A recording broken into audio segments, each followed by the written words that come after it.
Hi Hawks, today I will be reading Pigsty by Mark Teague. Thumbs up for the title page. Pigsty by Mark Teague. Monday afternoon, Wendell Foltz's mother told him to clean his room. "It's turning into a pigsty," she said.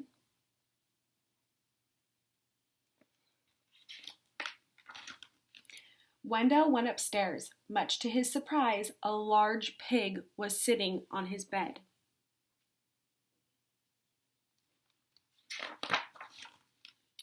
"Pardon me," said Wendell. He shoved some toys into his closet, but the pig didn't seem to mind the mess, and Wendell found that he didn't mind the pig either.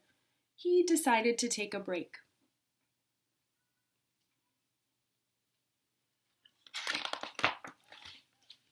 When Wendell's mother came to look at his room, the pig was hiding, but the mess was still there. She threw up her hands. "Okay, Wendell," she said, "if you want to live in a pigsty, that's up to you."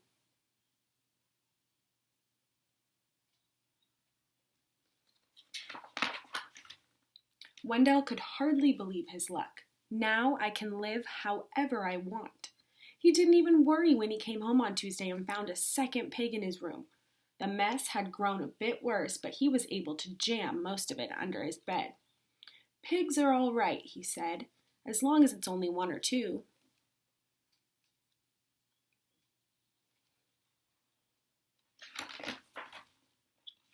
In fact, they had a wonderful time. They played Monopoly until late each night, and they left the pieces lying all over the floor.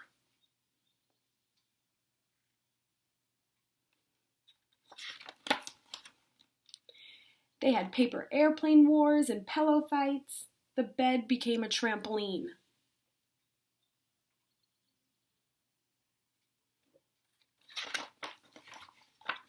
Then 2 more pigs showed up. The mess just grew and grew.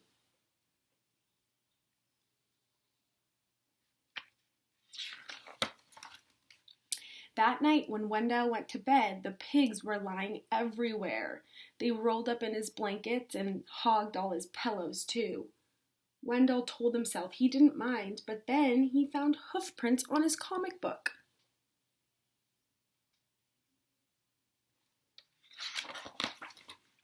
And Friday, when he got home from school, he saw that someone had been sitting on his basketball, and his baseball cards were all chewed up.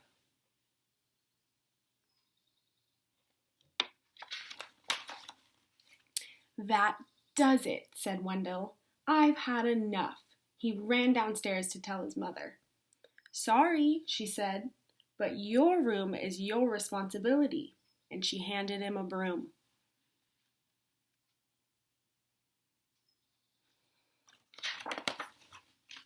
Wendell started to complain. The mess was too huge.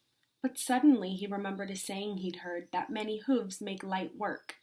He marched upstairs and organized a cleaning crew.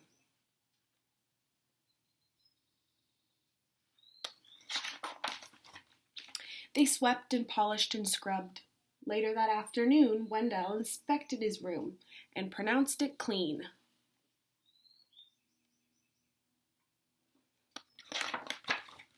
In fact, it was a bit too clean from a pig's point of view. So while Wendell inspected, the pigs prepared to go home. One of them made a phone call and a farm truck came to pick them up. They hugged and grunted and oinked goodbye. From that day on, Wendell kept his room clean